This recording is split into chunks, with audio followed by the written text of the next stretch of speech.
Yeah.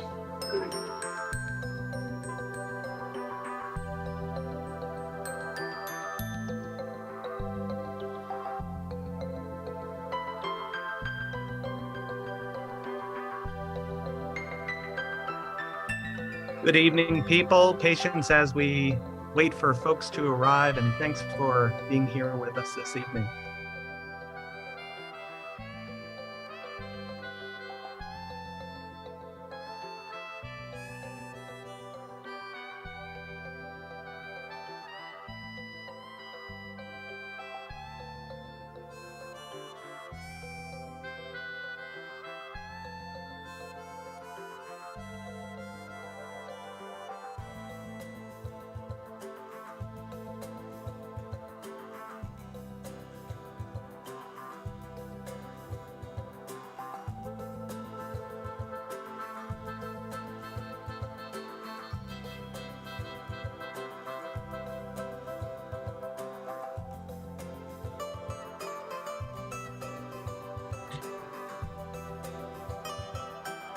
Okay, good evening, friends. I just got the thumbs up that it's time for us to begin. Wow, this is quite a surprise that we are able to be with you tonight in many places of the annual conference. Not a surprise, but more of the number of folks who showed up.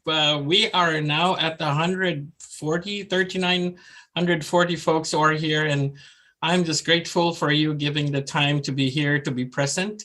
I am David Valera. I serve as the Executive Director of Connectional Ministries of the Pacific Northwest. So I want to give you my official welcome and organizing call for us to be in this focus session of 2022. I am a Filipino immigrant, and we always say, mga kapatid, mabuhay, and welcome to our focus session for Annual Conference 2022. When we started to try to figure out what it means to gather virtually as an annual conference 2.5 years ago, I found myself holding my book of discipline, conference journal, pre-conference handbook, while staring into the abyss of a blank screen on my computer and asking, well, how do we do this? Can we even do this? Where do we even start? I then realized it must have been similar to what the Israelites were asking themselves and God when they were wandering in the desert, not sure of where their leader was actually taking them, nor confident that their decision to follow was a good one. Today, friends, we continue on with that journey, that dialogue, that adventure. We gather today in response to God's call to live out our lives as faithful disciples, to live in the mystery, and be ready to be surprised by God of what God has in store for us. And yes, we will make mistakes. At times it will be a difficult conversation, it will even be very uncomfortable. There will be questions, even beyond the work we plan today.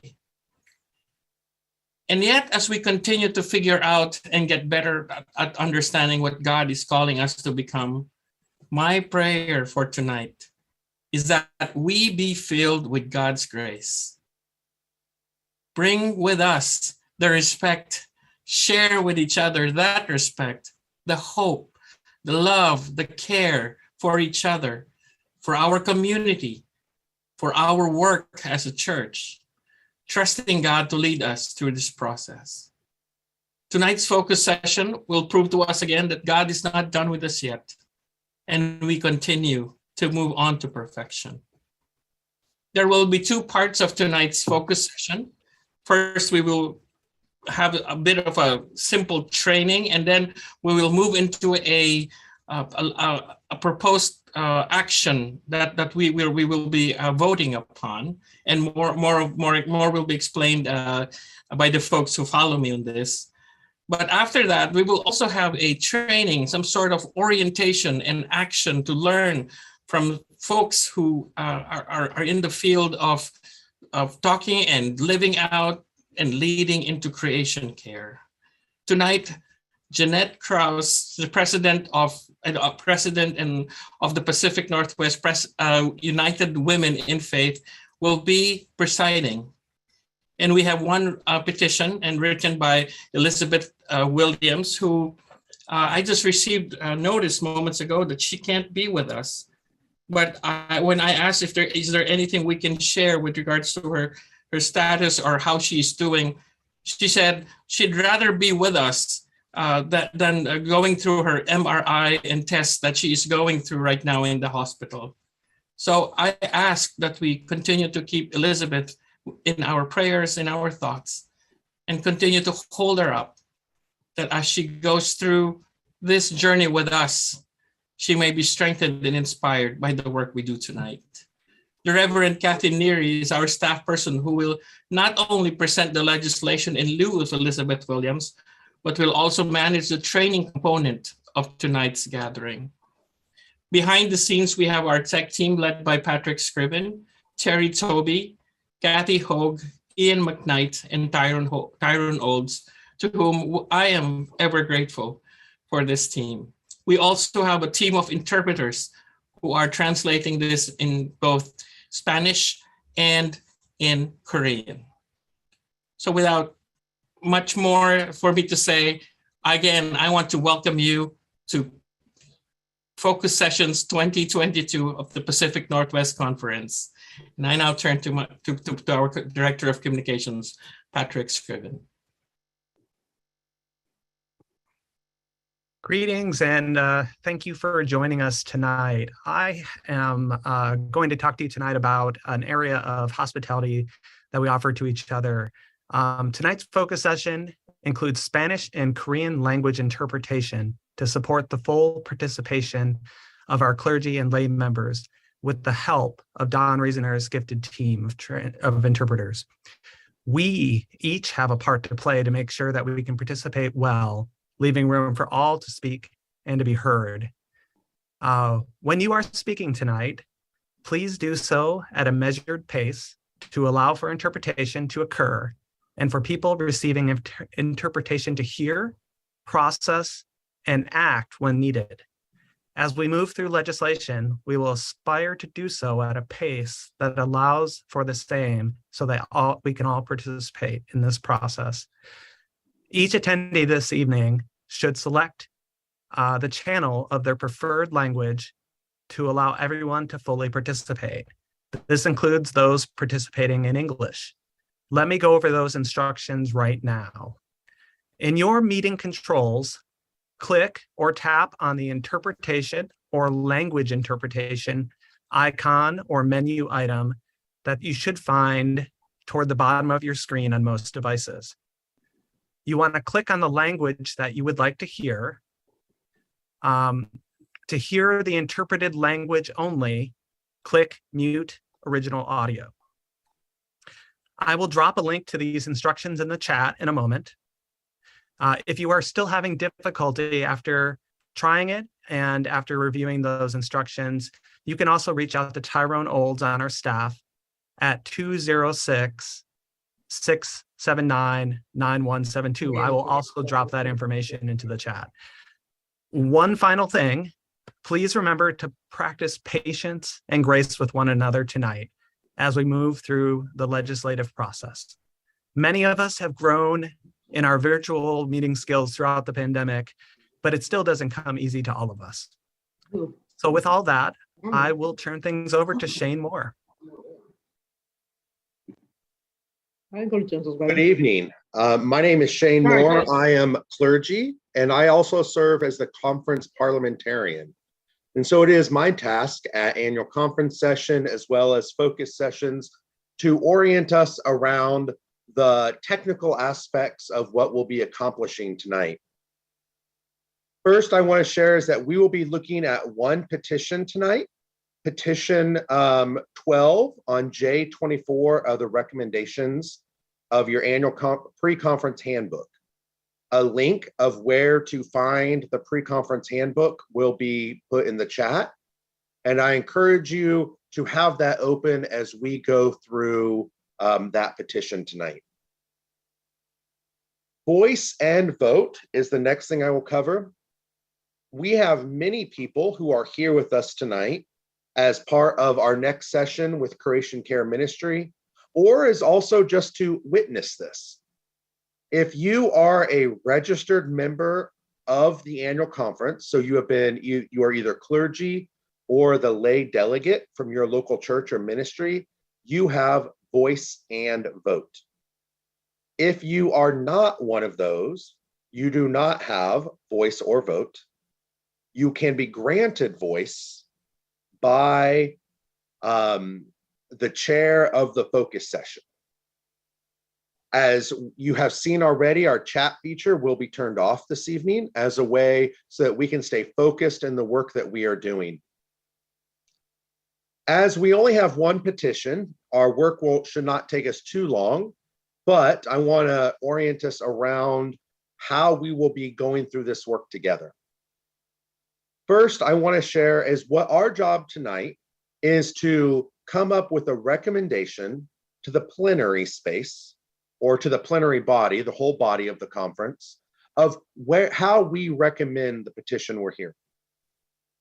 If our conference uses a consent calendar, so if a petition receives 90% or more, it is presented on the consent calendar and it is voted as a whole of any other petition on the consent calendar as well.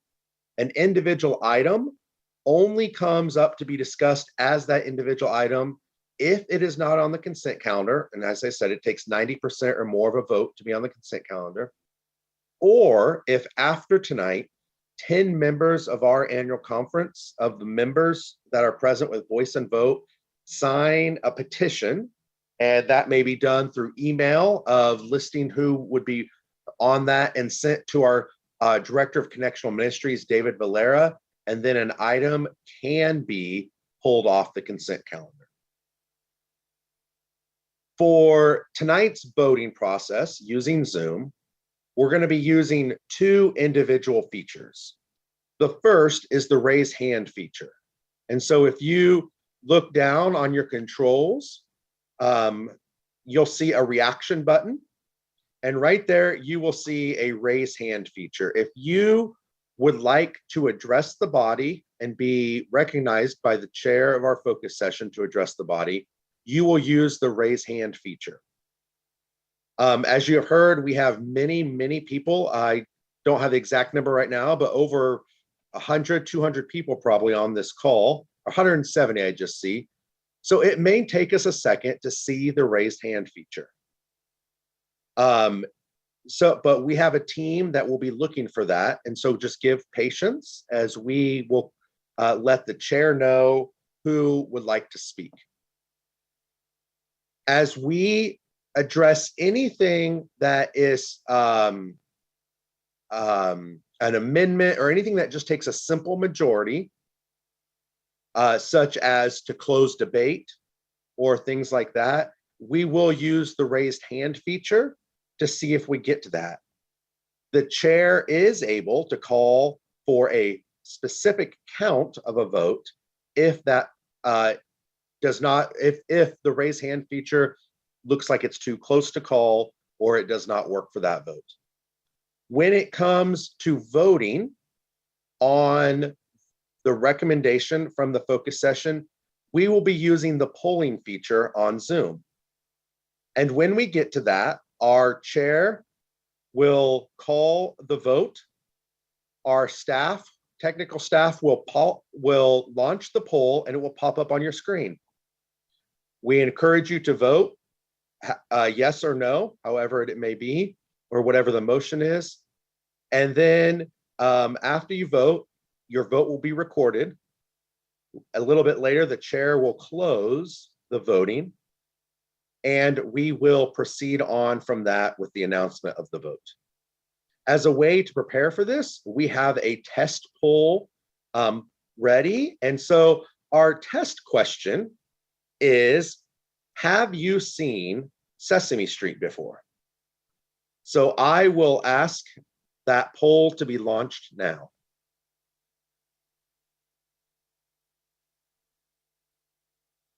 The test poll should be coming up and I encourage you to vote. And I see many of you are voting.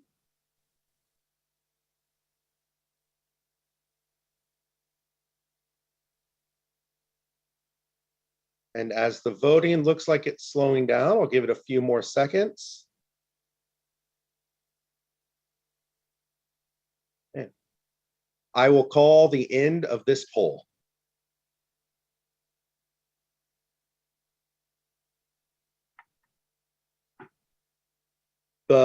Have You Watched Sesame Street? We had 138 votes of that. And I would ask you to share these results now. So you will see that 96% of our body has seen Sesame Street, 4% has not. And that is how we will be doing our polling feature tonight when it comes to an official vote, so that we may have that recorded, so it may be presented to the full body by our focus session chair. So we can close that poll out.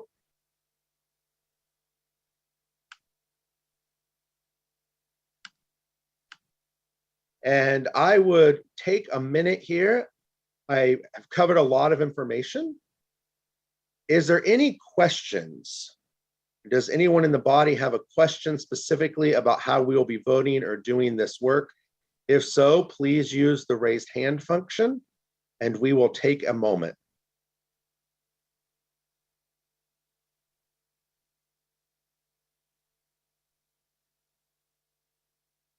As we get to that, I want to remind you that we are asking you to please rename yourself. If you do not know how to do that, you're on a computer, it's in your options, but to rename yourself with the name of your first and last name, do not, if it just, many of you may be on a church account or something like else, that does not tell us who is here. So we please encourage you to use your name on your link, and there's our instructions in the chat for that as well.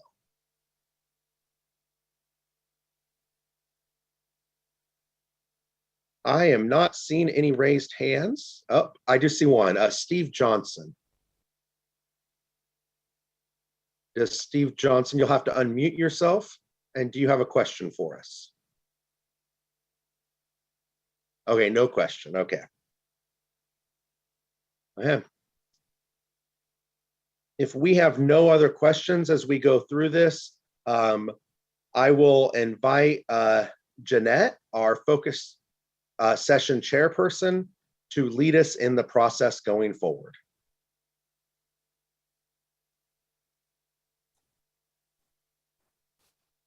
Well, welcome to the legislative portion of this evening. And we have one petition. And since Elizabeth Williams is in the hospital being tested, Kathy Larry is going to introduce that legislation. Kathy? Thank you, Jeanette. The petition that is before us is petition number 12, Strive for Creation Justice. And it can be found on page J24 of our pre-conference handbook. And it's on the screen at this time.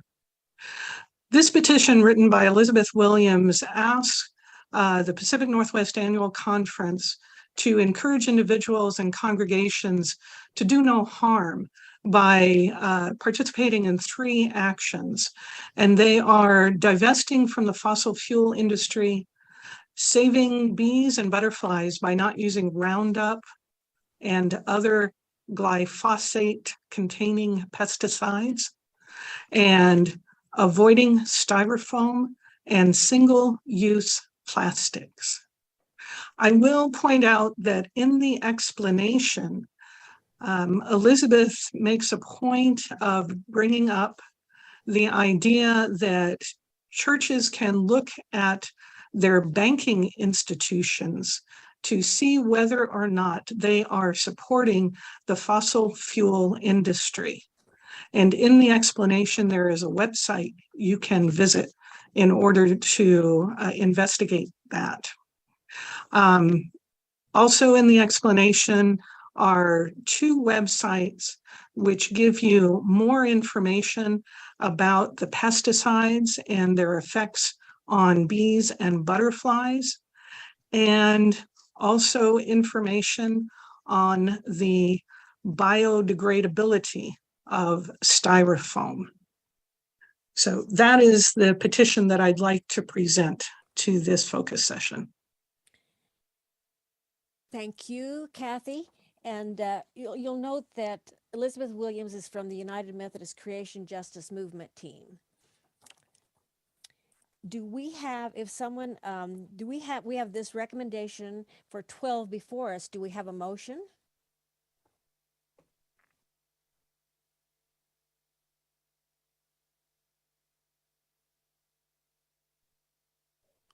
I so move. And then Megan Madsen. Is that your motion, Megan? Did you so move? Correct. Thank you. Do we have a second? Second. Wes Stanton, a second. Thank you. Is there any discussion?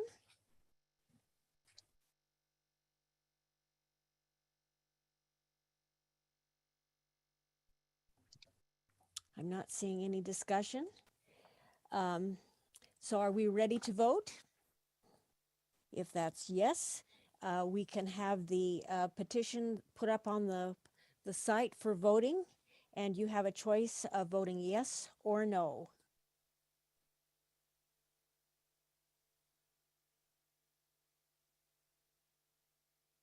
Jeanette, I'm going to pause us here for a second. We have a motion, but I did not hear, and correct me if I'm wrong, what the motion was for. The motion would be to whether or not this would be put on the consent calendar or not put on the consent calendar. No, is the motion to recommend or not recommend? Recommend. So or we not need to hear okay. from Megan, who made the motion, of what her motion is specifically for. Okay, sorry. To recommended. Okay, so Megan has recommended number 12, petition 12. And that was our second, agreed with that?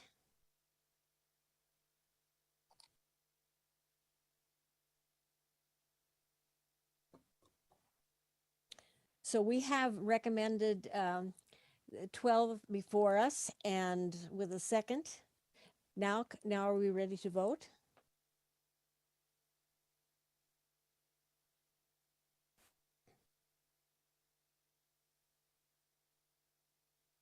Oh, we have Tim Polito. Yeah, Has his hand up. I'm a lay representative from Washougal United Methodist Church. My point is we should have some discussion on this before we have a vote. How do we go? Do I move that we have discussion on this? No, I'm sorry. recommendation? I didn't see your hand when I asked if there was anyone that wanted discussion. I apologize. Sure. Oh, no problem. No problems. Fundamentally, as I read the recommendation, I'm definitely for it personally, but my point is it's part A, divesting from the fossil fuel industry. My point is, how do you do that? This require therefore congregations to evaluate, I guess their endowment funds or where they're invested. I assume that's what we're talking about. And then, make sure whatever funds were invested in are not therefore supporting fossil fuel. It's to make sure I'm going to get clarification on that. Is that the intent of this recommendation? Kathy, would you like to respond to that? Yes, thank you. And Tim, that's exactly the intent, for congregations to examine their banking institutions and see if they are supporting the fossil fuel industry.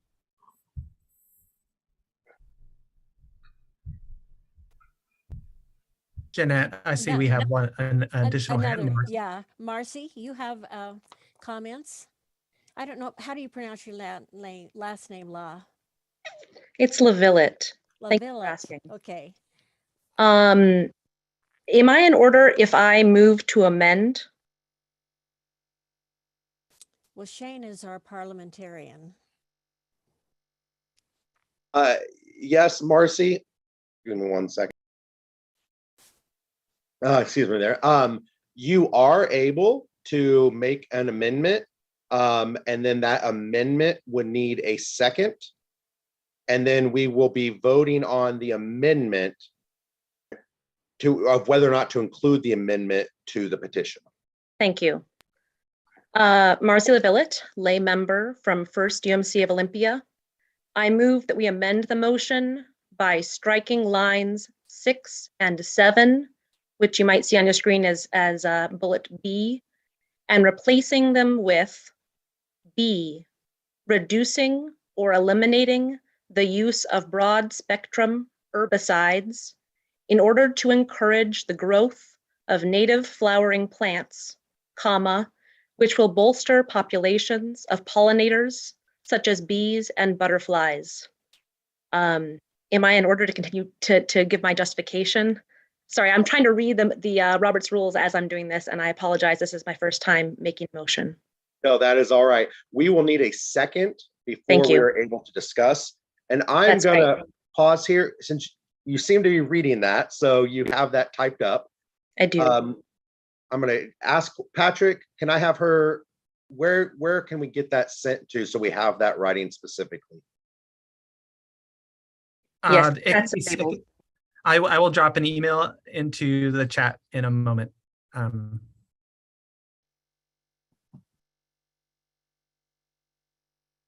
Thank you. If there is a second, I will speak to it. Second.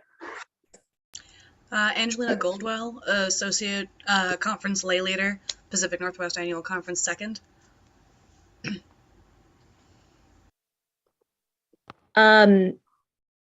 So my boyfriend happens to be an entomologist. That's a person who studies insects, and we workshop this language a bit. There are a couple things in here that aren't quite accurate technically. Glyphosate are actually an herbicide, not a pesticide. There are lots of pollinators, not just bees and butterflies.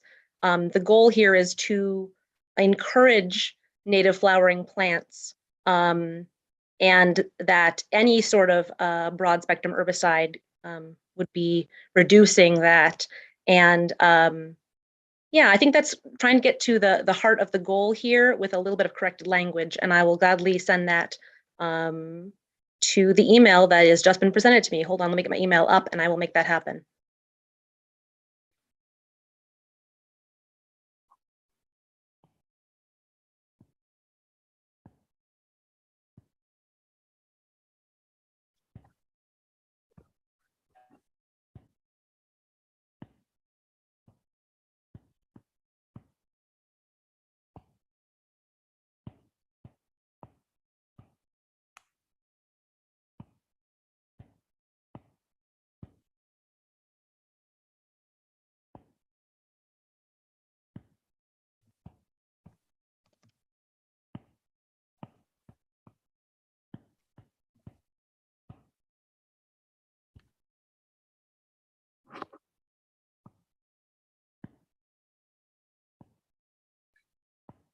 Okay, that email has been sent.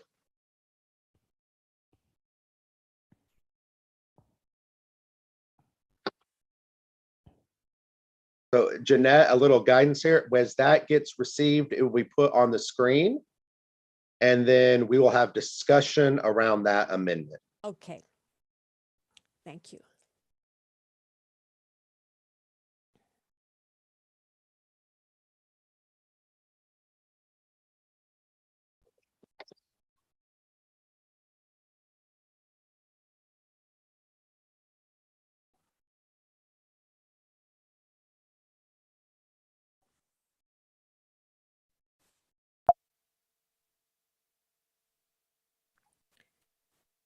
Shane, can I ask you a parliamentary question while we are waiting for this?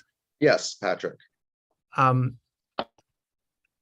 know when we do this on a plenary floor, we often will have, statements against and for. At this moment, I wonder how we would accomplish that in this space. So our conference rules, if the chair deems appropriate, we can limit the number of statements for and against, and we will try to go back and forth. So Jeanette, as that gets brought up, as we have discussion, one question to maybe ask people is if they are, before they speak during the discussion, if they're speaking for or against the amendment, and we will go back and forth.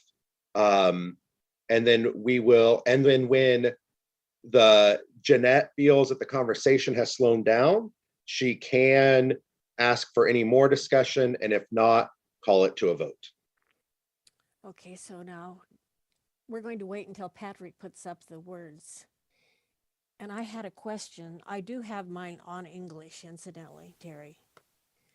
I can't respond to you in the chat, though. Jeanette, Okay. I'm going to ask you again if you would, as we've been working on this, yep, the microphone just up a little. Thank you. Okay, I hit the microphone. Now, can you hear me? Yes. Okay. I have a soft I voice. am still waiting on the email. I've not received it yet.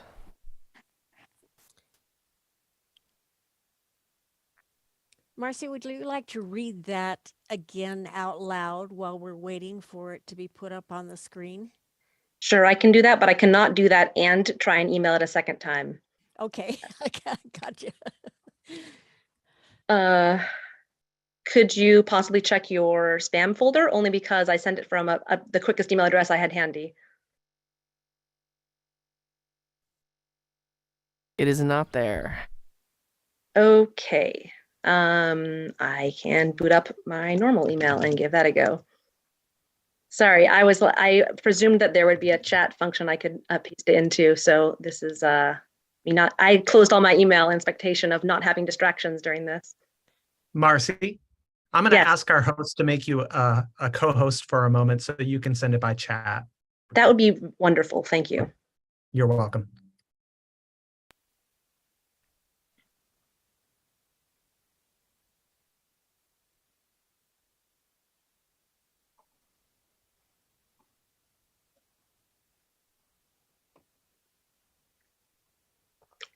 And when I am able to do that, who should I send it to, please? The one the one with the graphics. Great.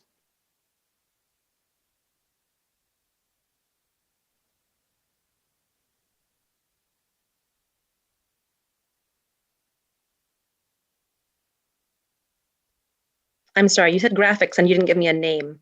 Yeah, it's Ian Patrick McKnight, the one that says petition Perfect. 12 on it right now. Yes, thank you. Did you receive my direct message? I got it. Thank you. Thank you. And this is where we thank you all for your grace and patience.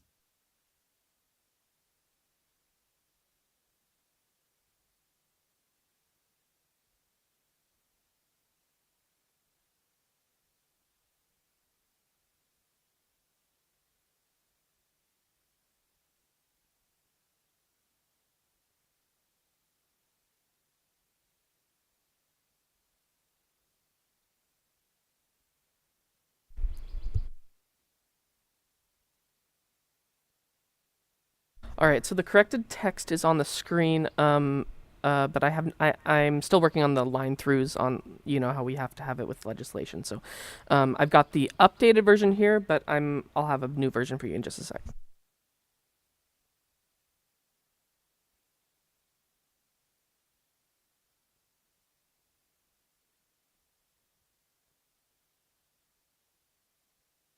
So Jeanette, as we're working on the strike through, but we have the language of it is lines 6, 7, all of 7 there. I believe that you are able now to lead us in discussion on the amendment. Okay, I will do that. Are there people that would like to speak for the amendment?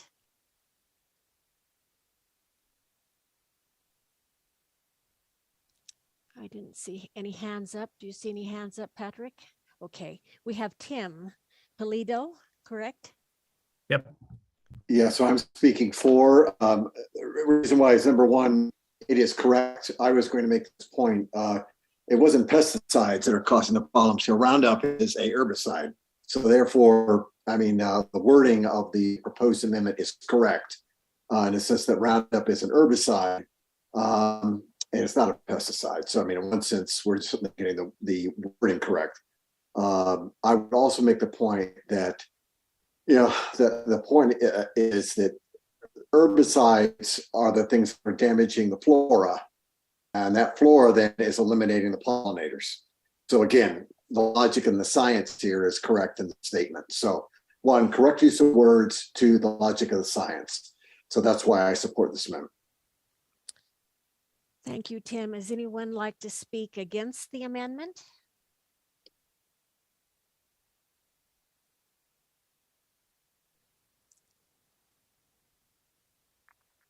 Okay, we now have the words of the amendment up. Thank you, Patrick and Ian, for doing that. Anyone is speaking against the amendment? I'm not seeing any hands up. Do you see any hands up, Patrick? I do not. Would anyone else, perhaps we'll give another person to speak for the amendment? Do we have anyone who wants to speak for the amendment? We do have one hand. Mike Mike Lawson. Lawson. Mike Lawson. I see him. Mike? Thank you. One other large piece of creation health, which many people may not recognize yet, but is covered in scientific journals and so forth, is the use of common chemical fertilizers equally do damage to the soil in such a way that the plants cannot, over time, uptake natural nutrients on their own. And so as a result of this, agriculture is having to use more and more fertilizer every year with less and less response. And additionally are causing more and more death to all life in the soil, in the plant flora, and in turn to animals. And this is one of the major causes of desertification in the world, which has to do with capturing carbon back into the soil from the atmosphere. So I just wanted to add that piece of information. I'm not so sure that everyone would buy into it at this point. If fertilizers were chemical fertilizers, not natural, organic, but chemical fertilizers were added to this, I'm not sure it would pass just because of education. But I just wanted to put that out there. I do support what I see, but also one last thing I want to say is that I think it would still be helpful to name glyphosate containing herbicides, because they are probably the most invasive. And I think those are covered also under the title of Roundup or the name brand Roundup. So thank you very much. Thank you, Mike. Do we want to have any other comments? If not, we could go ahead and vote on the amendment. Has everyone had a chance to, are you comfortable moving ahead with the vote? We can put this up on a poll screen, correct? Yes. Patrick says we can put this up on a poll screen and vote whether or not to accept the amendment that Marcy brought forward. Jeanette, if you could officially say that you'd like me to open the poll and then let me know. Officially open the poll. Thank you. That way I don't guess too early. Thank you. Okay, this is Kathy, right? Terry. Terry, okay. I can't tell voices at this point. I won't see faces. Okay, so you're going to vote to approve the amendment as proposed, a yes or no. So the poll is open.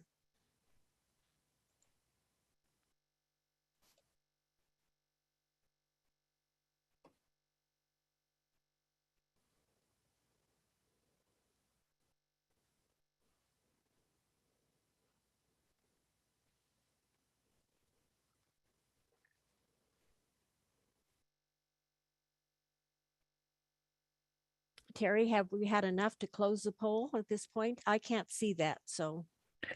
It does look like the voting has slowed down on the poll. If you'd like to officially call it closed. Well, let's officially close the poll. Tyrone, we need to un-co-host Marcy so that she can vote again. Okay, so we have to let Marcy vote. That would be good.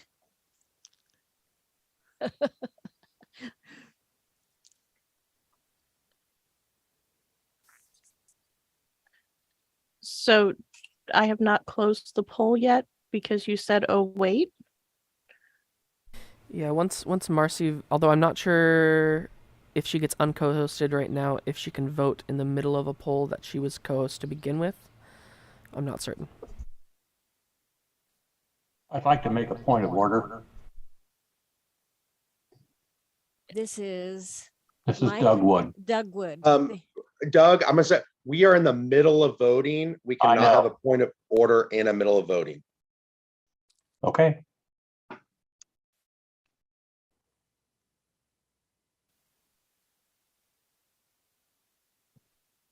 All right, so hopefully that was enough time for Marcy to vote. We could probably close if we wanted to.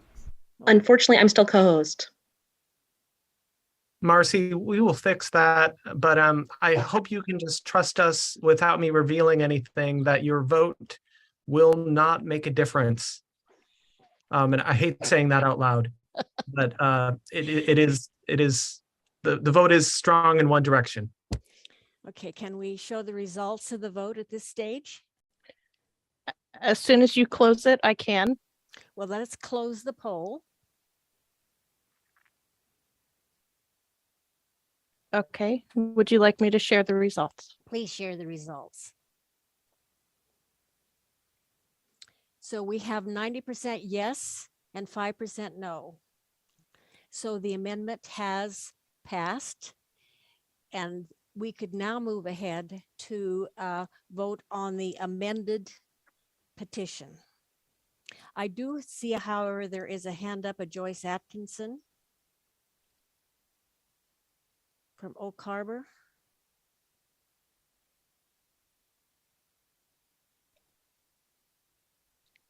And I seem to have lost, I have a Michael Niehaus up.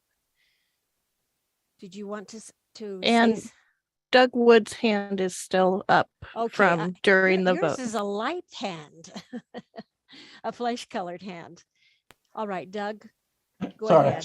Sorry about that. I didn't mean to be white people flesh colored. The question that I have is, we're voting yes or we're voting no. What about abstentions? We have had an option for abstentions. Are we just simply saying people who do not vote yes or no are abstaining? We actually do not have abstentions in our conference rules, Doug. We've So always had them in the focus groups. That's all I can say. and we may have had in the past, but we discussed these in our planning meetings, and abstentions do not count as yes or no votes. They are just a not vote. So by not voting, you are abstaining. But it impacts the percentages. No, it does not by Of those conference voting. or Robert's rules. It does not. Okay, well, we disagree on that. Thank you. Well, thank you for your question, Doug. Thank you for your clarification, Shane. And then I have a Michael Niehaus who has his hand up.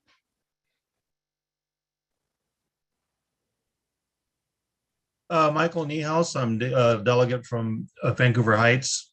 I would ask a point of clarification on line 4. It says encourage individuals and congregations to do no harm by. So I wanted to clarify that this legislation is a simple recommendation and does not bind any church or individual to take any specific action whatsoever.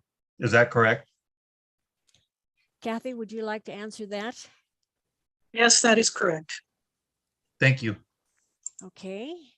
Any other hands for discussion? If not, could we go ahead and vote for the amended petition number 12? Seeing no other hands, I'm ready to have the poll put up. for the amended position.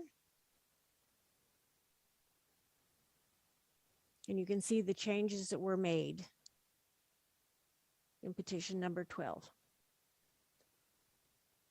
So the poll is now open.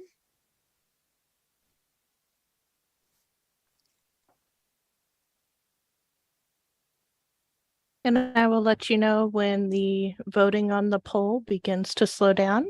Okay, thank you.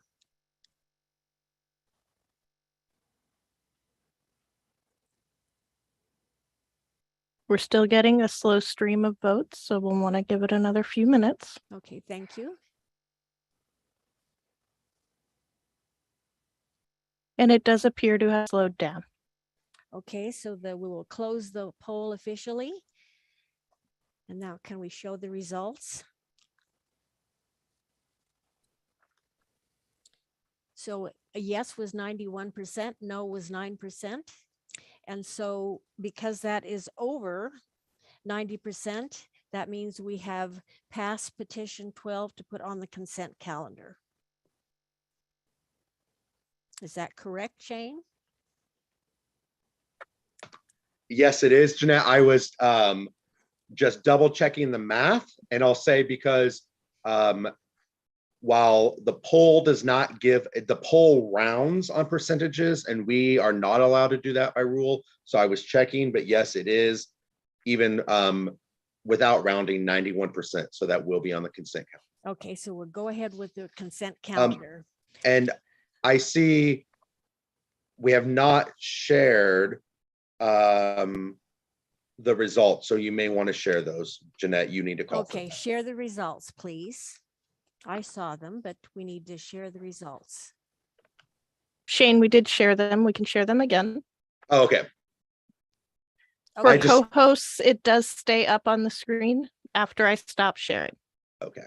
Okay, so you can see that it's 91% versus 9%. So we have officially moved forward with petition 12 and put it on the consent calendar. Is there any other business? I see that Rashinda has her hand up. Rashinda? Yes, sorry, getting used to the apparatus. I wanted to speak on behalf of my brother who mentioned that they were concerned that abstentions weren't counted. I don't absolutely understand the logic here, and I hear Shane say that it's not required, and so I affirm that then as well. In person, there's a mechanism to show when somebody has chosen on principle not to vote or not vote for something. And the percentages can be skewed. Let's say only 12 of us voted. It could say that 100% had voted in favor of something when in fact that wasn't true. So, I understand that this is where we are right now. But I would like to say that voice has always been so important to the United Methodists, and so has acting on principle. And so if we can find a way to include those who abstain, I think that would bring me joy today. So thank you. And Jeanette, I have our conference rules pulled up, and our conference rules specifically, a focus session shall create a consent calendar, which will include 90% of those items of legislation receiving 90% or more of the vote of the focus session, excluding abstentions.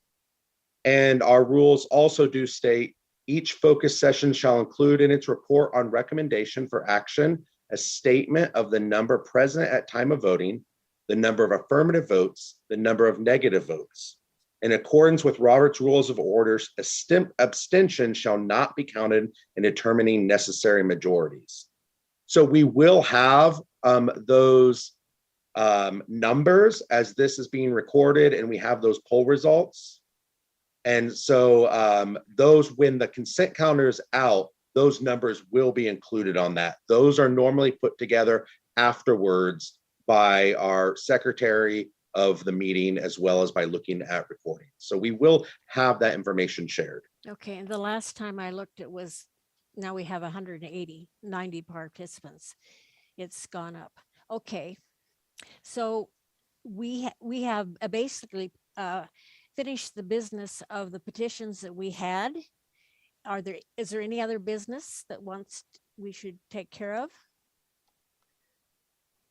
Joe Lee has his hand up. Okay, I'm looking. Oh, Joe, I moved you down off the bottom so I can't see. All right, Joe Lee.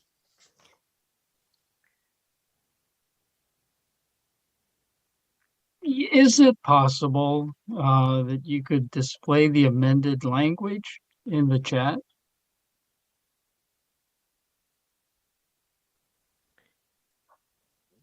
Patrick, Ian. Ian can put it back up on screen, I imagine. Can it be placed in the chat where it can be copied and pasted? Or I just copied? need 60 seconds or so. Thanks. Appreciate that. And Jeanette, I will also share that this petition will be up on our annual conference website, updated. I'm going to say within a couple days. Thank you, Shane. Shane, actually. Yes. If it pleases our parliamentarian, I do have the full description of abstentions from Robert's Rules website. I could add to the chat if that would be helpful. You can go ahead and add that if, yes, sure. All right. These are always learning opportunities, and I always learn every time we meet.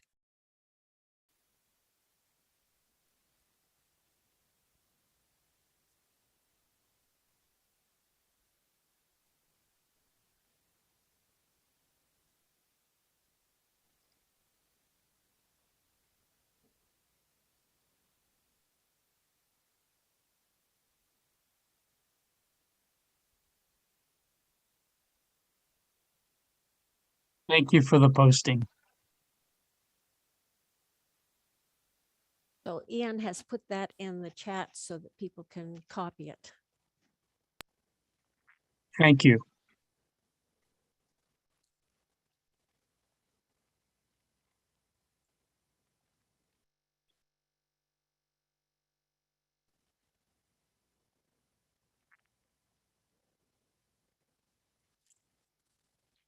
And Patrick is searching for Robert Rules of Orders guidelines.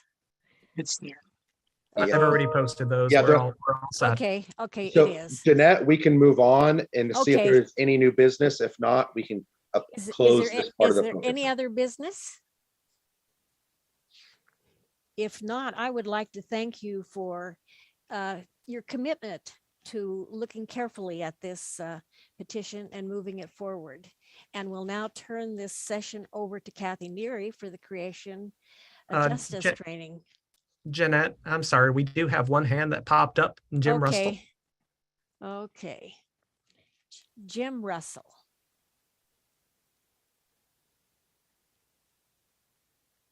Unmute yourself, please. Just nothing very important really, except I heard a number of people indicate that they were delegates to the annual conference, and it gives me another number of people to indicate or remind them that they're not delegates to the annual conference, they are members of the annual conference. Thank you for the opportunity. Goodbye. Thank you, Jim, for that clarification. Now, do we have any other hands up? We have Anne Mullis. Yes, just when you're talking about abstentions, some of us are attending as guests rather than voting members. And you may know who is what, but I'm not a voting member, so I didn't vote, but I'm not an abstention either. Well, thank you, Annie, for clarifying, adding another complexity into to our list of options. All right, any other questions before we move on? If not, I'd like to turn this over to Kathy Neary for Creation Justice Training. And thank you for what you have done so far. And thank you, Jeanette, and thank you very much for leading us through that legislative session. Jeanette volunteered to do that, and I am just very grateful for her assistance. My name is Kathy Neary, and I am on the conference staff here at the Pacific Northwest Conference. For the second part of our focus session, we're going to be focusing on Creation Care Ministries. And to start us off, I'm going to be offering a land acknowledgement. And then I'm going to be inviting Dr. Alan Buck to join me in a little conversation about land acknowledgements and why they're important. And I realized as I wrote this, I forgot to mention the most important thing is that I live in Vancouver, Washington. So here's my land acknowledgement. I live on the ancestral lands of the peoples of the lower Columbia River. One of the largest of these Indian groups is the Cowlitz Indian tribe, known to have lived in this area for at least 9,000 years. The Cowlitz established large settlements from the area stretching from what we now call Vancouver to the Puget Sound. They were known for their expertise in traveling by canoe and for establishing trading routes and settlements along the lower Columbia River and the Cowlitz River. Their population of around 40,000 people in the early 1800s was decimated by forced removal from their homes and the diseases white settlers brought to the area, so that by 1900, only about 600 Cowlitz people survived. As United Methodists, we need to acknowledge in particular the enormous devastation that was caused by Methodist missionaries when they forced their own understanding of Christianity on the indigenous peoples of this area, while denigrating the spirituality and practices of the Cowlitz people. However, today, there are about 4,300 enrolled members of the Cowlitz Indian tribe. And the Cowlitz Indian tribe is one of the largest employers in Clark County. The Cowlitz Indian tribe received federal recognition in 2000, and their mission is to empower a tribal community that promotes social justice and economic well-being, secures Aboriginal lands, respects culture and sovereignty, and fosters justice, freedom, and mutual welfare. The Cowlitz refer to themselves as the Forever People. I acknowledge I live on the lands of the Cowlitz Indian tribe today because their lands were stolen from them by the United States government. I hope in the future to find ways to connect with the Cowlitz people that will serve to honor their past, further their mission, and change my ways. Dr. Alan Buck is the director of the Circle of Indigenous Ministries for the Greater Northwest area. The Circle of Indigenous Ministries supports Native American and Indigenous churches and fellowships in our area. And Alan, thank you for joining us. Thank you. Thanks for inviting me. So let's talk a little bit about land acknowledgements. What would you say is the main purpose of land acknowledgements? I think of it as telling the truth, attempting to tell the truth. It's hard to say, from which perspective, there are voices and stories there that have been carrying this truth for a long, long time. So it's meant to help us to become aware that we might tell the truth, become awake, and also take a position of, I think, hopefully some humility, that we might hear those other voices, add our voices to theirs, amplify those, use our privilege to create capacity for them, for those that are invisible. I'm sorry, I don't know exactly what the one thing is. I think you pretty much hit it on the nail there. And what do you hope people writing the land acknowledgements would gain by doing this particular exercise? It's really a kind of a tip of the iceberg sort of situation. You know, that's my hope, is that this is one tool that's accessible to people, to the churches, to begin to do their work,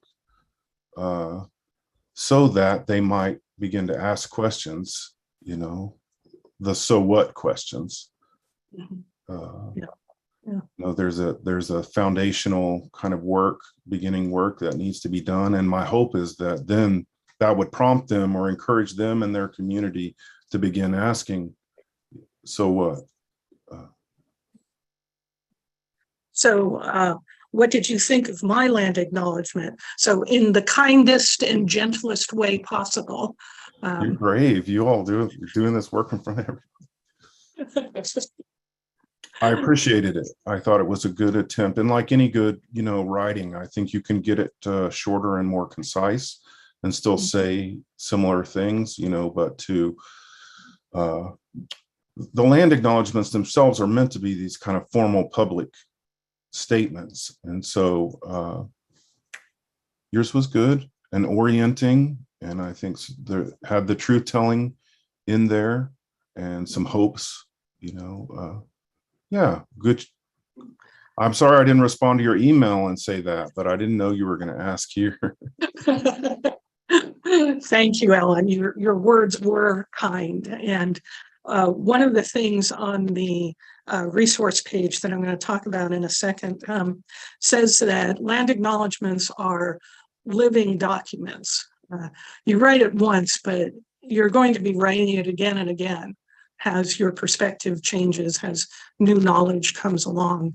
And there are a number of things I didn't put in this one that, you know, I think, oh, I've got to tell them about this. I've got to tell them about that. But as you say, conciseness is good too. And I mentioned that I used the resource page, which is on the greaternorthwest.org website. And I think we've got a slide to show people what that website looks like. Oh, there it is. Very good. And I went to this website and found just really marvelous information about how to do land acknowledgements and what their importance was. Can you talk a little bit about how that resource page came together and how you think people ought to be using it? Sure. It's meant to be a resource accessible to churches, kind of oriented toward churches. It came about, there was much synchronicity with the United Methodist Women, with camps here in Oregon, Idaho, with several others who, and many churches that were beginning to approach us, the circle, me, and ask for this kind of, resource. So we just attempted to put together a brief guide. It too is a living document. You know, I hope that it will change and shape up. We continue to add some resources there, but it's meant to be a tool for churches to get a first taste, and also hopefully we'll accumulate some of the testimonies. So you see there some of the churches, examples of churches that have done this work, and I hope to gather more of the stories of those churches that are asking those so what types of questions. So can you imagine some next steps that the land acknowledgement work would lead to for churches? So they do all the work to develop their land acknowledgement. What might be their next steps in their ministries? You know, it depends on the context. In some of those places, some of the indigenous people are still around. And in many of our places, they're not so much. Or if they are, there's a very few in number. The reason I started there is because, you know, really my hope would be that we could be friends and good neighbors and loving and sharing the journey with in our context. So it depends on where you are, sort of what you find in your land acknowledgement or land genealogy, and but potentially it means friendship, partnership, healing, I think advocacy, learning, being in it with people. And yeah. Okay. Well, thank you, Alan, for helping us with this very brief introduction to land acknowledgements. And I'm going to have you not move an inch here, because we're now going to move into the next part of our training, which involves learning more about creation justice ministries that are already happening here in the Pacific Northwest.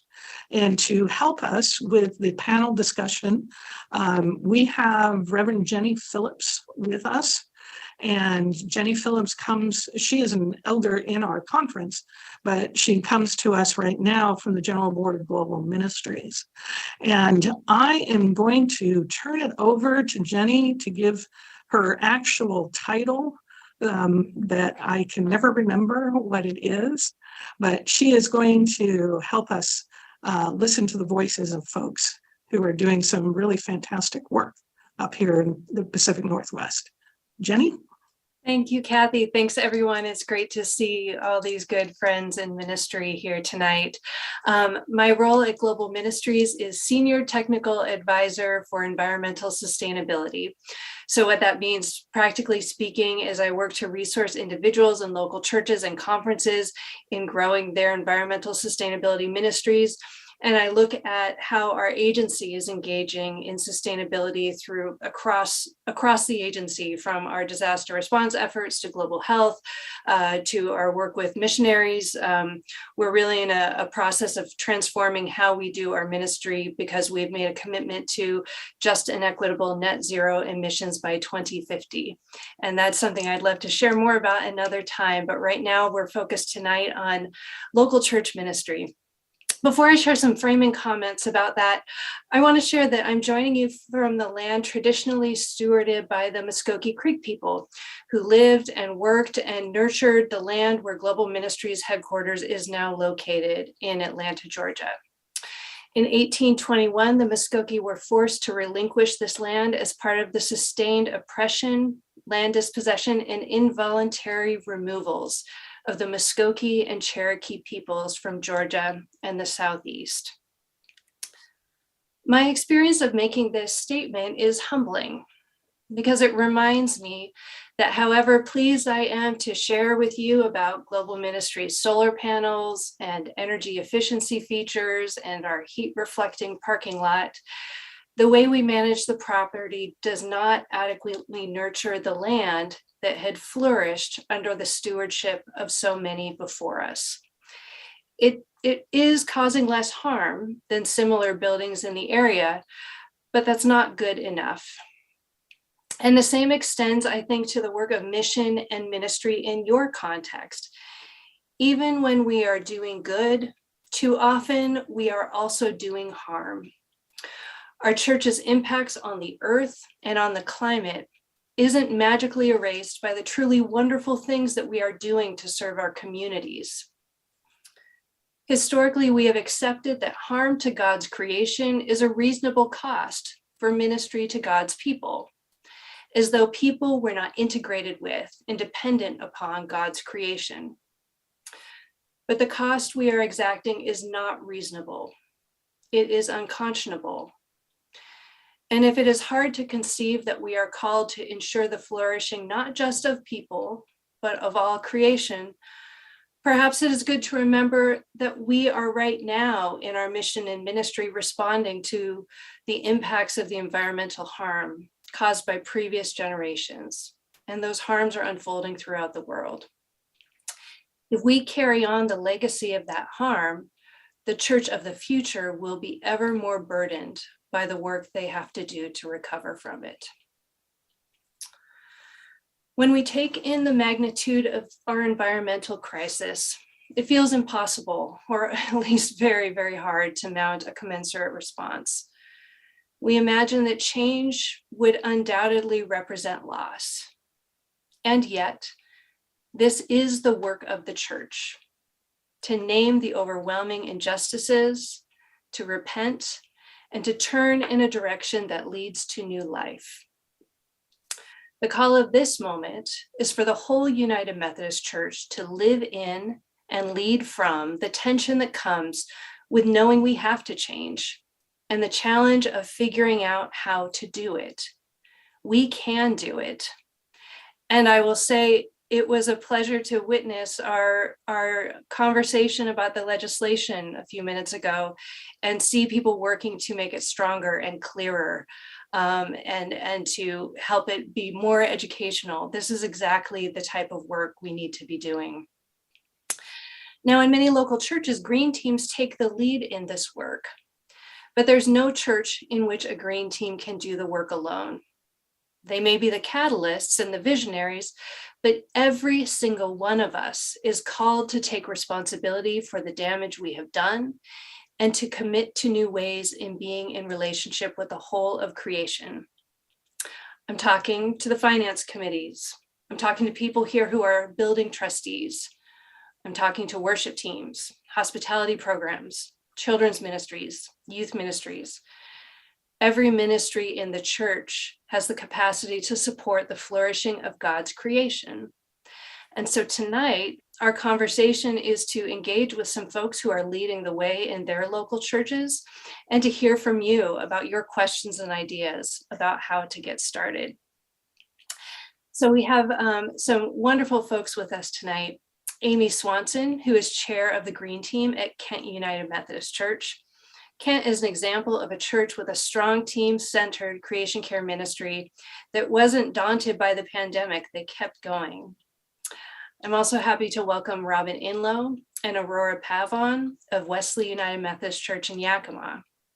This green team has a long history of important projects, and they were going full swing before the pandemic, but now they're regrouping and rebuilding in experiencing the changes that happened through the pandemic. So welcome to these panelists. And I also want to welcome again, Dr. Buck. And Dr. Buck, I'd like to actually start with you and connect this conversation to our land acknowledgements. What are the implications of churches failing to understand the history of the land they inhabit when they're thinking about how to engage in care for the land? I think of it as a foundational issue. You know, I mentioned context. Well, how do we understand, that without understanding the indigenous people that were there, their connectedness to the land, how those spaces were sacred, how they took care of that, what happened to them, how we're complicit in that, what's happening now, what happened to those voices that were talking about them and celebrating and living the sacredness of that space.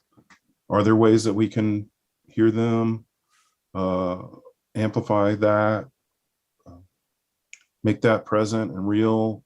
Do we have that capacity because of our privilege to,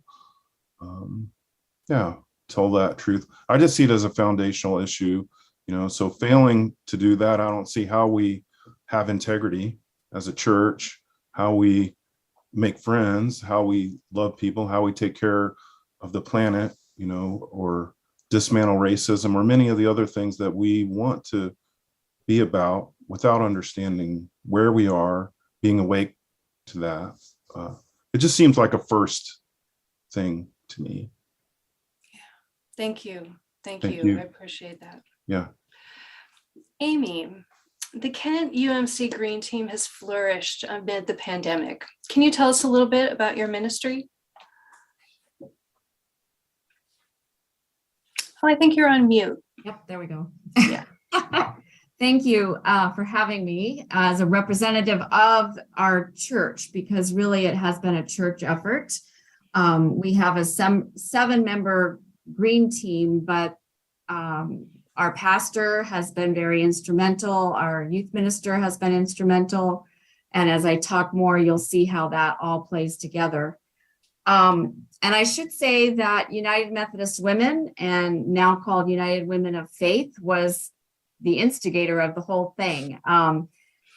Back in 2020, during the beginning of the pandemic, Elizabeth Lee did a series on taking care of the earth, Just Energy for All. And 4 of us from our congregation attended those 3 parts over months.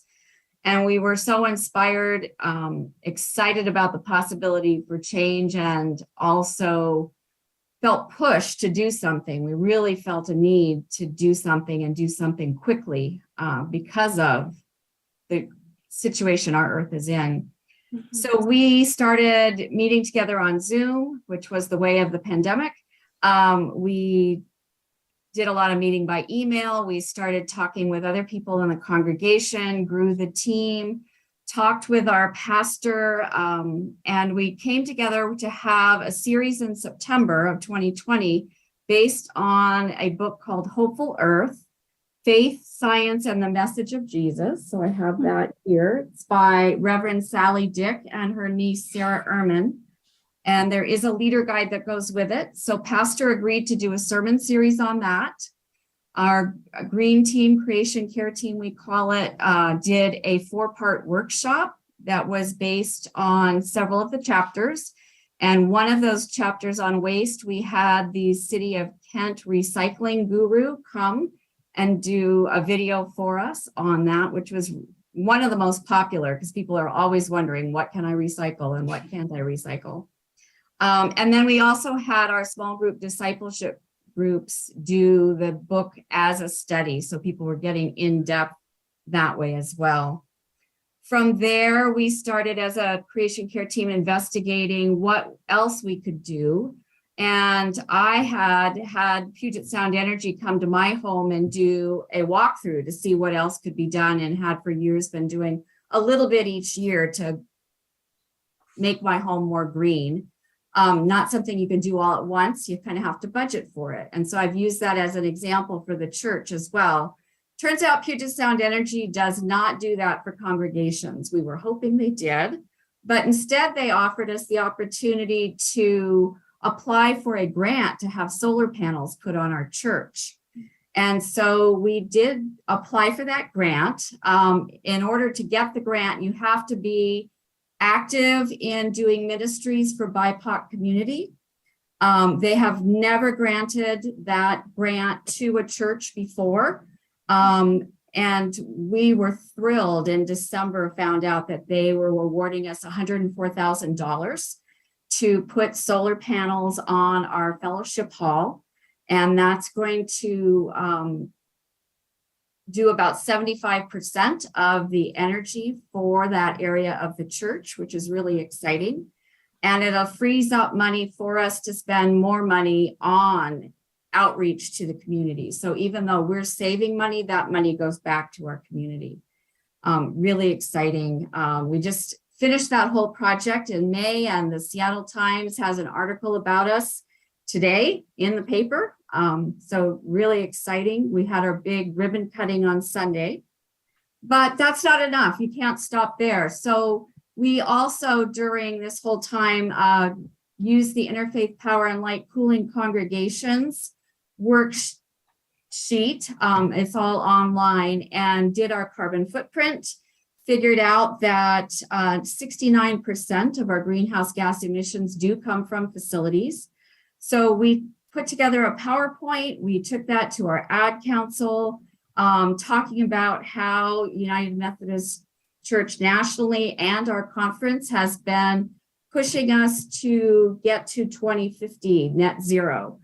And we now, after going to ad council, have been going to the various committees, presenting that to them, asking them for ideas, and also always coming with ideas for them.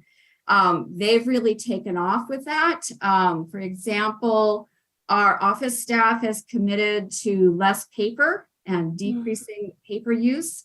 And when using paper, trying to do both sides. Our trustees really took off with it. Like that very month, they changed light bulbs to LEDs. They changed the heating system to a timer system in some of the classrooms so that when people use those classrooms, including other outside groups who forget to turn off the power, it now will automatically turn off. So like you said, we really can't do it alone as a green team. It needs to be the whole congregation. And so that's the point of our going from committee to committee to committee and helping them to formulate what they can do. That's been really great. There's more we're doing, but I don't know how much time we have left. I don't want to take the whole time. Yeah, I mean, I just want to highlight some of the things that you talked about with regard to, accessing resources from United Women in Faith and from other parts of the church, and really using those as a springboard for conversation. That's really valuable to be able to share with the congregation that that this isn't just, Amy's initiative. This is a denominational value set that you're working from. That you are working with the different committees of the church and taking time to develop relationship, hear their interests and what's important to them and what they need is absolutely crucial to bringing about the kind of change that's necessary. And then connecting with the resources of your community. I mean, everyone, did you hear that? Puget Sound Energy, for those of you in the Puget Sound, gives grants for solar for churches that are or institutions, organizations that work with BIPOC folks, that's Black, Indigenous, and people of color. So look into that, or with whatever your utility is, look for opportunities like that for energy and efficiency resources and for solar. And also water saving. Sometimes utilities will help with water efficiency. So really look to the places that are serving your area to see if there might be resources. Amy, this is great. We'll keep the conversation going, but I also want to chat with our other two folks as well. And I also want to mention, I see some folks putting resources in the chat. If you have resources that you think of as you're listening to this dialogue, please share them in the chat. It'd be great to collect the different resources that people are using right now. Robin and Aurora, I'd love to turn to you now.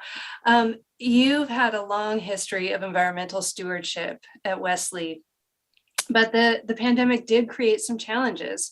So I wonder if you could share a little bit about some of the successes that you've had in the past, and then where are you focusing your energy now as you regroup? Yeah, I'm Robin Inlow. I'm representing the Green Team at Wesley. So in the past, our kind of our big projects have been installing solar on the roof of the church. That was done in 3 different installments. And then converting almost all of our light bulbs to LEDs. And also our recycling center, which is the largest, one of the largest recycling centers in our area, which is really exciting. We also have a display case at church where we can reserve the space for a month, and we've used that to show sustainable alternatives to everyday products. We've also done a creation sermon series that has been available, recorded after the fact. And then, but like you said, the pandemic did kind of stall things for a little bit. We weren't able to meet in person as a green team, which that had been the primary way that we held our meetings, was having a monthly dinner together. So now that we're able to meet in person again, we're trying to hit the ground running. Our kind of kickoff event was a Earth Day fair that was a collaboration between Wesley and some other community leaders that we hosted on the church grounds, and that had really good turnout. We were very pleasantly surprised by the number of both participants and people who came by and got to learn about the different options in our area.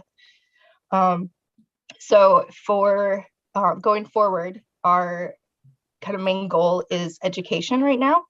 We're going to be focusing on doing some speaker series and trying to welcome in the community and get more relationship and engagement with the community.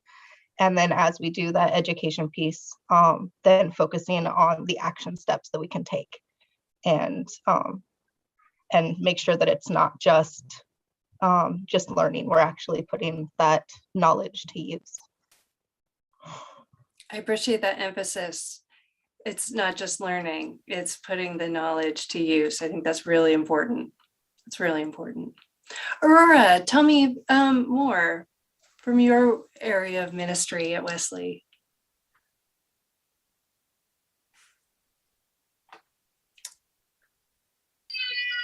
Thank you, Jenny.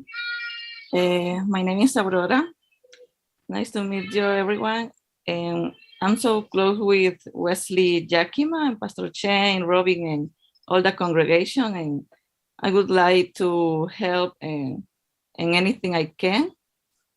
So I represent Hispanic community, of course. And one of the or several concerns linked with Spanish or Hispanic community is, first of all, there is no information in Spanish about caring for the environment. We need information to make the Hispanic community aware of the importance of caring for the environment and what is in our hands to do to take action. Also to make known to the Hispanic community the resources we have in the local towns to carry out the proposed actions. And secondly, most farm workers are Hispanic people, including many women, those whose reproductive health is affected by many chemicals like herbicides, pesticides, insecticides, miscarried fetal deformities, and health conditions in women in general. Among the workers, there are many who are pregnant, who continue working even when pregnancy is already very advanced, since they also do not have the benefits of maternity leave. And like third point, within the Hispanic culture, there is no awareness of trying to walk or use a bicycle to cover short distances. It may be because the vehicles are linked to demonstrating a certain social status or purchasing power. Leading a sedentary life is also very common within the Latinx Hispanic culture. So this is several points linked with concern about my community, and we have a lot of work in Yakima and Sunnyside and communities nearby to the church. So thank you. I so appreciate your clarity about the specific needs in the community. Can you share one of the ideas you have for responding to one of those needs? Doesn't have to be work you're already doing, but I'm interested in what you're thinking about doing.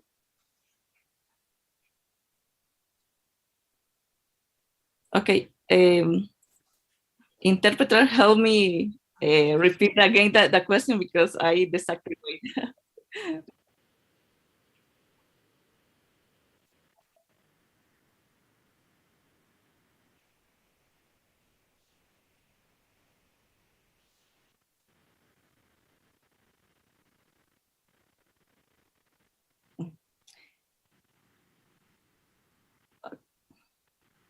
Okay, thank you.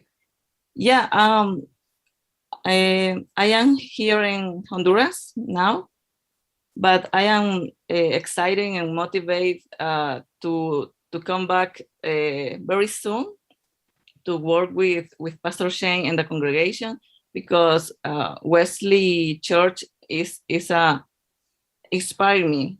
It's an active congregation, and I would like to work together with a church. So I have several ideas. For example, my first point with information. I am available to translate information for to the community, to the Hispanic community. What is an idea? And the second idea could be to be more close to farm workers, because it's an important part of the community in Yakima, Sunnyside, and other locations. So we need to listen directly to these people and hear the necessity of this important community, but the voice of these people is off because they have fear about the legal status, for example. So that is some ideas that I have, and I know Wesley Church have the intention to support all of this. This is really exciting to hear this vision for ministry and the ways in which there's opportunity for the congregation to grow together with the community and really engage with all who are involved in just living in this space, cultivating food in this space, and caring for it. It's very exciting.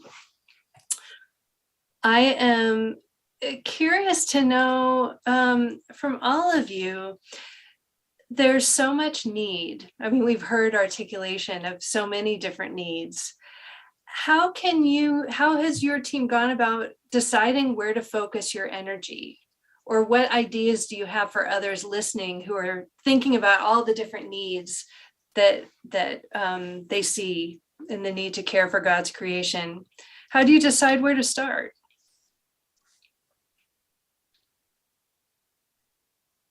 I guess I could start. We started with education. That's why we started with the sermon series and the book study and that. It needs to be ongoing education to get buy-in from the congregation, but we also did a lot with other organizations like United Women of Faith. Several of us are also part of People for Climate Action, which works with cities. We've built relationships with the city, particularly Tony Donati, who's the recycling guru. Now the city of Kent holds their recycling events on our parking lot, which is really great as well. So lots, like you said, of relationships within the congregation and outside the congregation. Because again, we can't do it alone. And then building off those relationships to see where the energy is and to follow it. Right.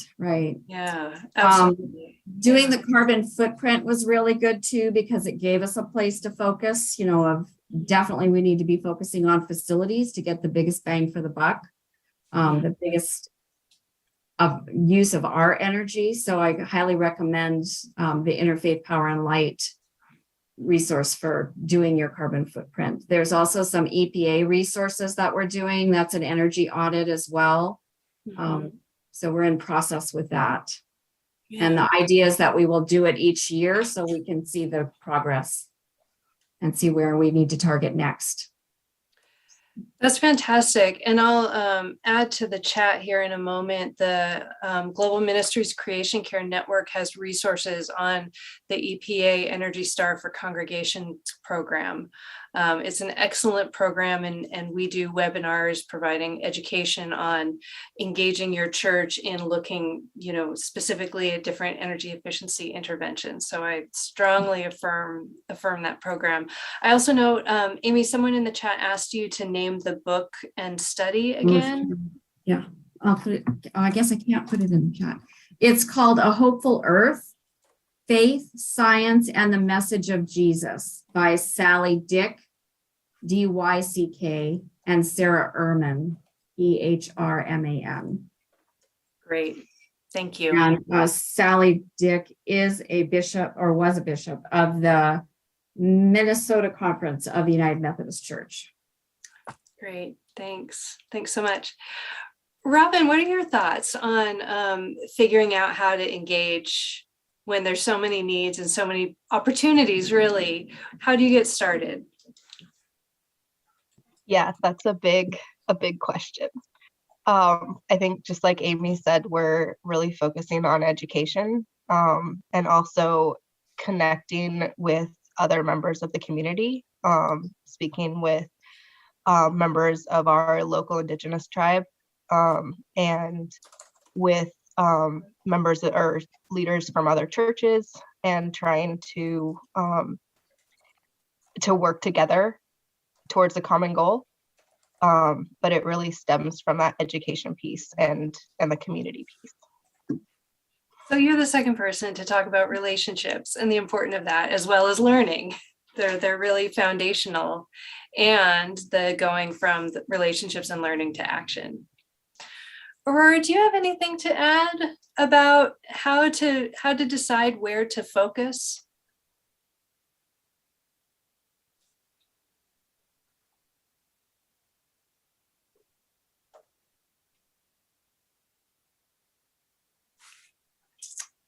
Aurora, are you able to hear me? I was wondering if you have anything to add about how you're going about deciding what to focus on as you engage this work.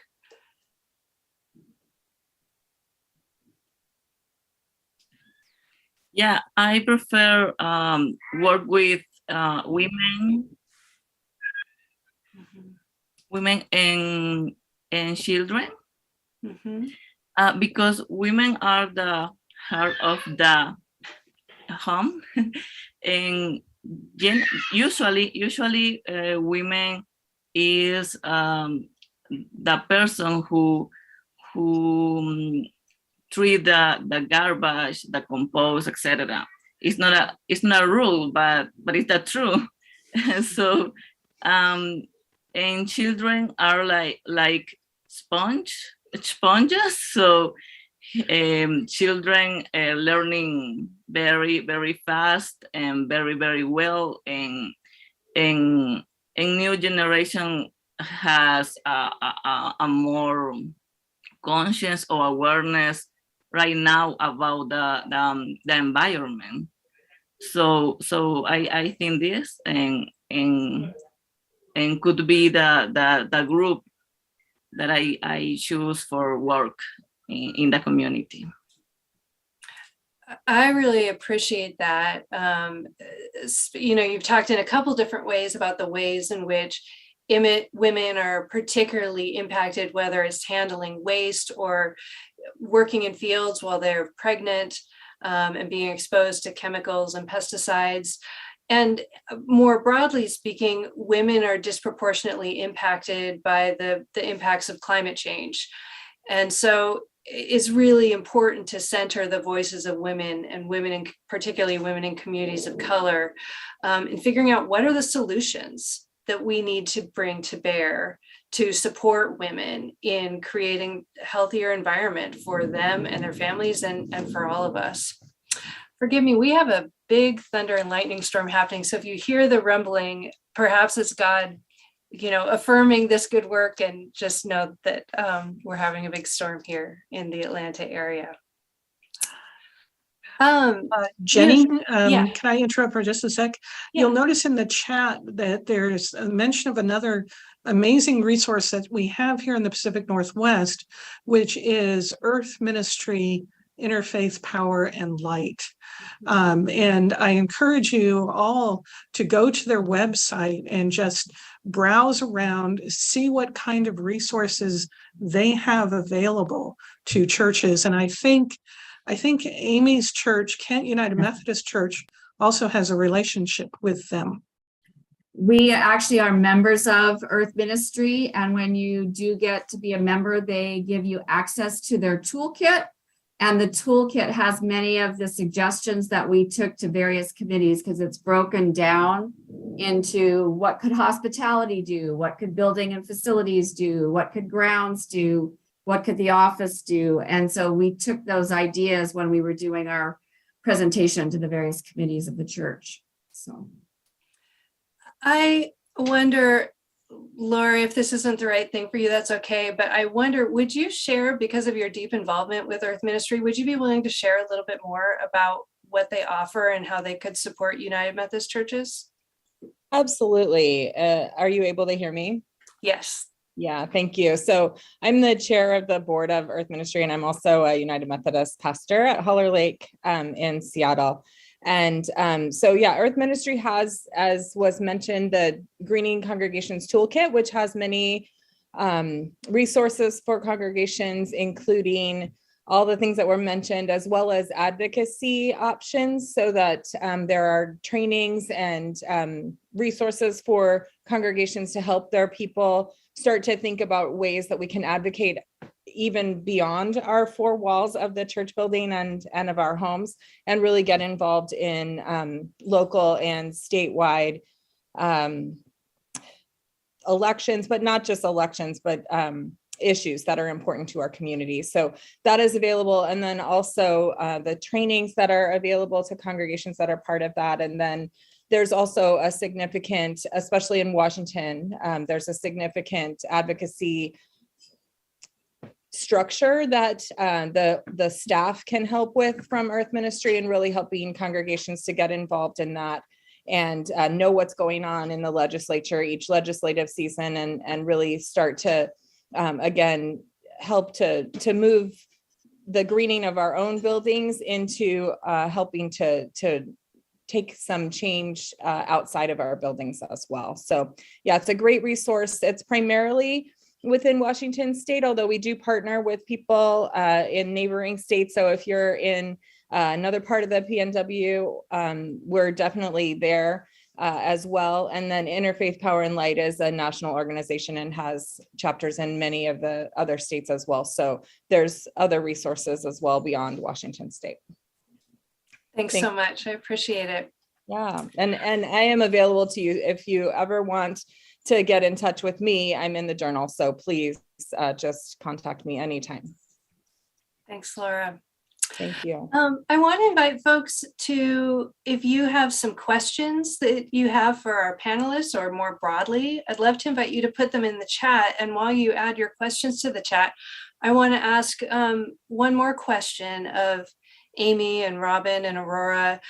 I'm curious to know how engaging with this work has impacted your faith and connected with your faith. Amy, would you be willing to start?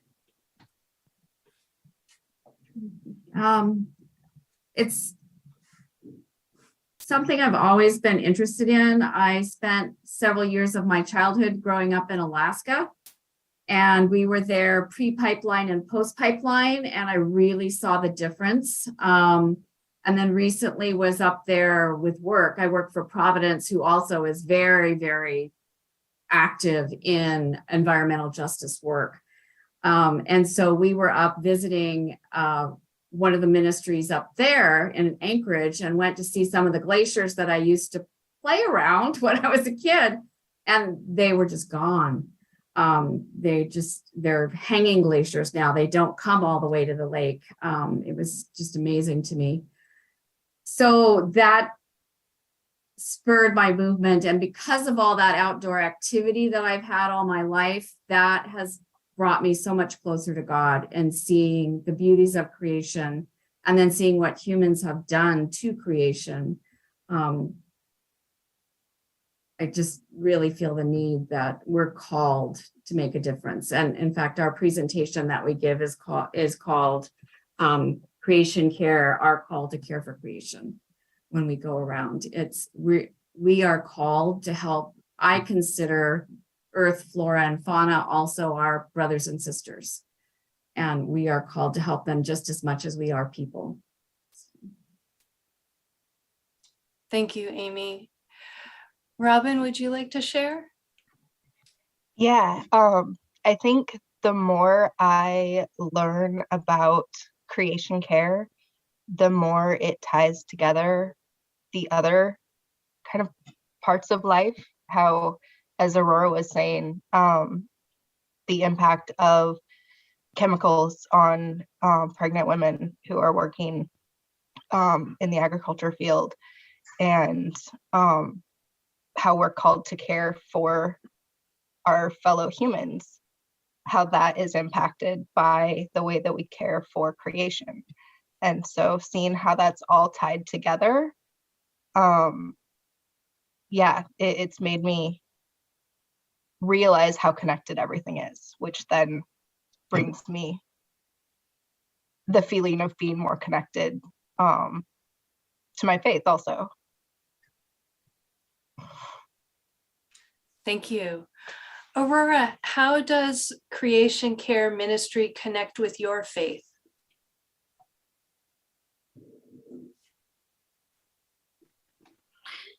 I believe in a God of the creation. When all we are part of this all creation, and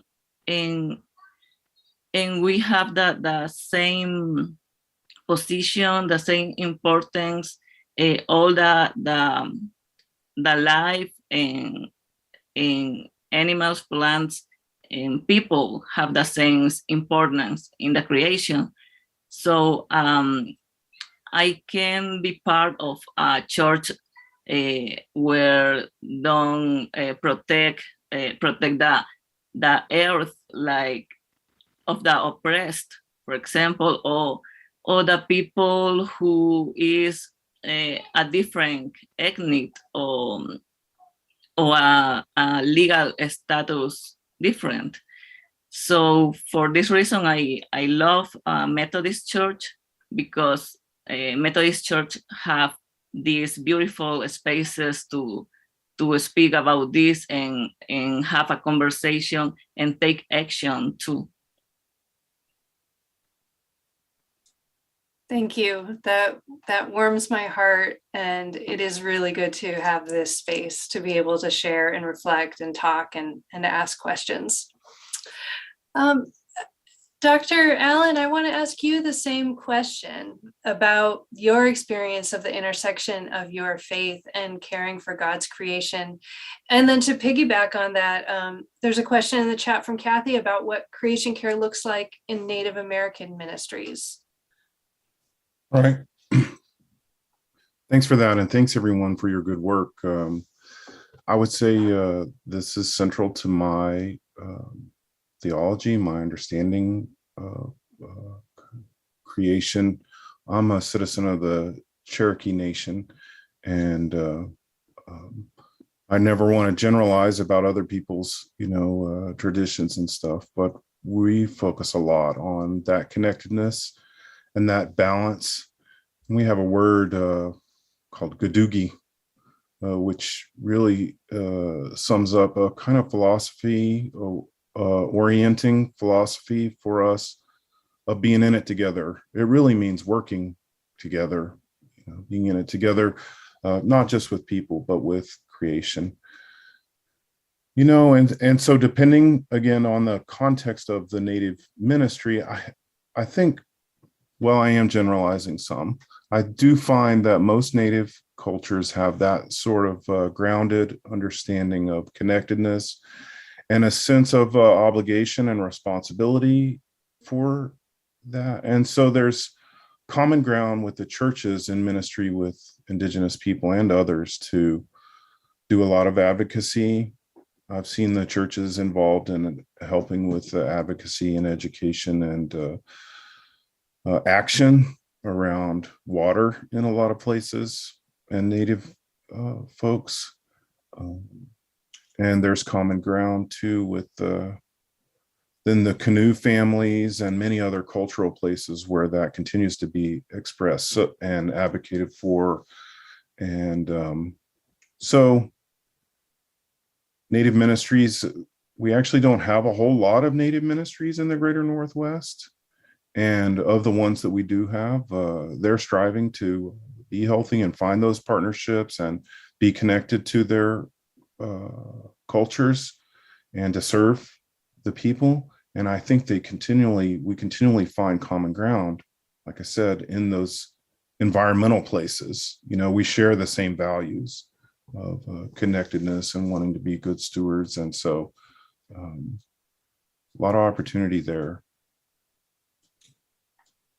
Thank you. And I just want to lift up that that there is such great leadership from Native American clergy around environmental issues throughout the connection, in bringing perspectives that that others need, and that can inform their ministries. There's some great notes in the chat sharing information about what folks are doing. There's a conversation about credit unions that I'll let those who are interested follow, about looking more into the fossil fuel divestment question that we discussed earlier. And there's a question from Dean asking what kinds of efforts are being taken by churches in the Pacific Northwest to make this issue larger than the church itself. For instance, how many members are looking at solar or other initiatives to take their personal residences to net zero or even greater? If they contemplate using electric vehicles currently or in the future, and what are other conferences doing? I don't know that there is an effort to track the activity of individuals. It's a really interesting question and would be an interesting thing to take on, to find out what individual United Methodists are doing. But I don't know that there is an effort like that. I can say that a number of conferences are engaged in a wide variety of ways on these initiatives, particularly on net zero. The North Carolina has made a commitment to make its facilities net zero by 2050. And other conferences have made commitments around Creation Care Ministries at the conference level, committing resources to helping and supporting local churches in projects, sustainability projects like Mountain Sky Conference had a grant program in their conference that supported energy efficiency interventions and other sustainability programming in local churches. There's a lot happening. And one of the ways you can see what's happening across conferences is by joining the Global Ministries Creation Care Network, which is a link I put in the chat a little bit earlier, with people from across the connection who are sharing what they're doing and sharing the resources that they have from the work they're doing and asking for help and ideas where they need it. So I'd love to see you all there. It's a place where I am, and I'm happy to be and support you. Cruz Edwin, love this. Please count on help and support from the PNW Hispanic Latino Ministry Office to work with Hermana Aurora to translate resources for the community. Aurora, I hope you saw that note. Laura is sharing about the totem pole journey. California Interfaith Power and Light has a program to encourage people to buy electric cars. There is a lot happening and so much work to do. Again, encouragement for Earth Ministry and their good work. I also want to lift up an opportunity that Global Ministries is offering coming up this summer, the Global Ministries Earthkeepers training program. Global Ministries Earthkeepers is a program that equips United Methodists to launch environmental projects in their communities. When you go through the training, you learn project planning, eco-theology, anti-racism, and basically it's for folks who have an idea and have a passion and need some help bringing some structure and planning and resources to that idea. This upcoming training is online beginning at the end of July. It's 8 hours of live training and then homework to do at your own time. And so we've tried to make it something that will work well for folks, whether they are working or have other commitments. People find that they can make it work to balance. And so I would love to see a lot of you there. It's really a great way both to strengthen your own ideas and to connect with others who are catalyzing work in their ministry areas. And I love having teams. So if you have 2 or 3 people from your church who would like to come and work together on a project, it's a great way to get that work done. Appreciate all this in the chat, and I'm realizing we are coming to the close of our time. And so I want to thank our panelists and just bless you and bless the terrific work you're doing and bless the terrific work that everyone in this room and the various ways you're engaged. It's wonderful and inspiring and incredibly hopeful. And it's an honor to have been in dialogue with you tonight. Thank you so much. And thank you, Kathy, for inviting me. Jenny, thank you so much for leading this discussion.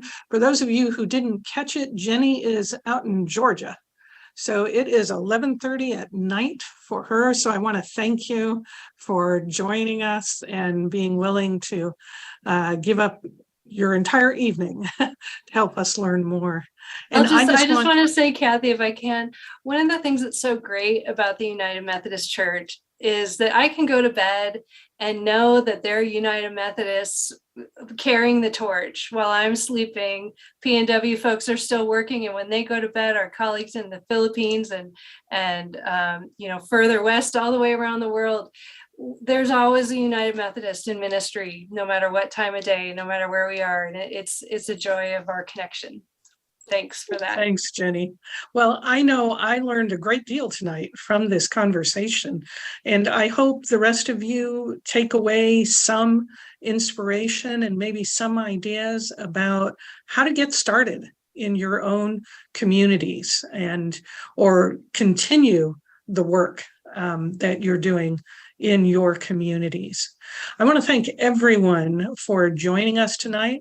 I particularly want to reach out to our tech team who made all of this possible. I really appreciate all of the work that you have done.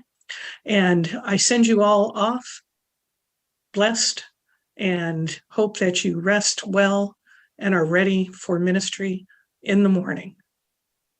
Good night, everyone.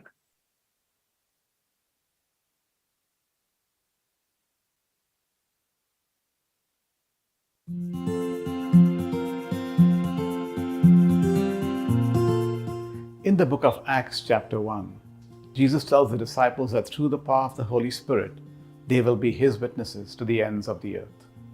Working on behalf of you, the people of the United Methodist Church, Global Ministries witnesses God's love for the world through people, projects, and partnerships in more than 100 countries. We are deeply grateful for your faithful commitment and generous gifts. Global Ministries connects the church and mission through programs in 4 priority areas: missionary service, evangelism and church revitalization, global health and humanitarian relief and recovery, which includes the work of the United Methodist Committee on Relief, UMCOR. Called from all corners of the world, more than 250 missionaries and young adult global mission fellows serve in 60 countries in a range of roles including pastors, church planters, educators, health professionals, and social workers. Even during the coronavirus pandemic, new missionaries have been placed in faithful service. Over 150 communities bear witness to the evangelism of current mission initiatives in Vietnam, Laos, Mongolia, Honduras, and Central African Republic. In the United States, Global Ministry celebrates and strengthens the work of diverse faith communities and seeks to combat racism in both church and society. Methodism's long-standing commitment to global health has supplied nearly 200 health facilities in 26 countries with medicines and equipment, training support, and building repair in recent years. Our response to the COVID-19 pandemic has included both sheltering in love, addressing prevention and personal impact, and love beyond borders, an ecumenical effort to ensure the equitable distribution of vaccines. UMCOR alleviates suffering through disaster response and the support of migrants and refugees. In affected communities around the world, UMCOR is there for the long term, providing hope and healing. Some of these crises are the result of climate change. Global Ministries continues to focus on efforts that increase environmental sustainability and deepen care for God's creation.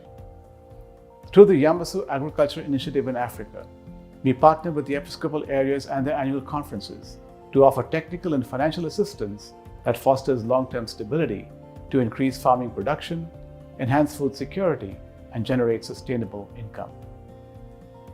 UMCOR's work since Russia invaded Ukraine has enabled the distribution of millions of dollars to assist displaced persons in Ukraine, as well as refugees in neighboring countries. UMCOR seeks to maximize its impact by working with both Methodist and ecumenical partners to provide food, water, medicine, shelter, and transportation for those affected by war.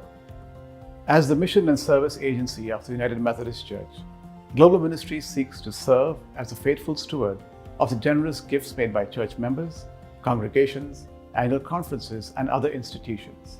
Gifts that enable God's mission around the world. The mission flows from God's abundant grace expressed in Jesus Christ.